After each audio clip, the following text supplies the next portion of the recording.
संपूर्ण राज्यात रविवारपर्यंत येलो अलर्ट. अरबी समुद्रातील कमी दाबाचा पट्टा कायम. अरबी समुद्रातील कमी दाबाचा पट्टा कायम असल्याने महाराष्ट्रात अवकाळी पावसाचा जोर कायम राहणार आहे. हवामान खात्याने संपूर्ण राज्याला रविवार 26 ऑक्टोबर पर्यंत येलो अलर्ट जारी केला आहे. गेल्या काही दिवसांपासून अरबी समुद्रात निर्माण झालेल्या कमी दाबाच्या पट्ट्यामुळे ऐन दिवाळीत राज्यभर अवकाळी पावसाने धुमाकूळ घातला आहे. लक्ष्मीपूजनापासून सुरू झालेला पाऊस पाडव्याच्या दिवशीही कायम राहिला. शुक्रवारी देखील पुण्यासह राज्यातील अनेक भागात दुपारच्या सुमारास पावसाची जोरदार हजेरी लागली. हवामान विभागानुसार अरबी समुद्रातील हा कमी दाबाचा पट्टा पुढील 24 तासात वायव्येकडे सरकणार असून 25 व 26 ऑक्टोबर रोजी बहुतांश भागात जोरदार पावसाची शक्यता व्यक्त करण्यात आली आहे.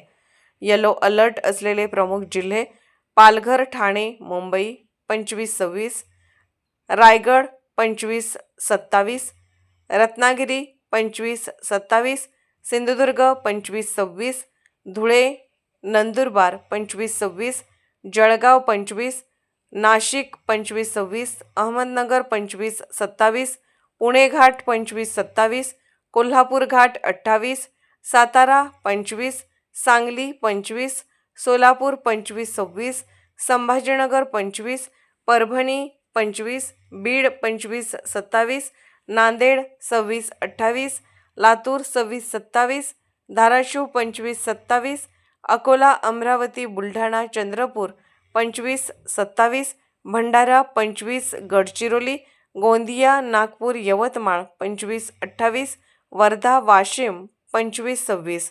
नागरिकांना पुढील 2 दिवस काळजी घेण्याचे आणि शक्यतो बाहेर पडणे टाळण्याचे आवाहन हवामान खात्याने केले आहे.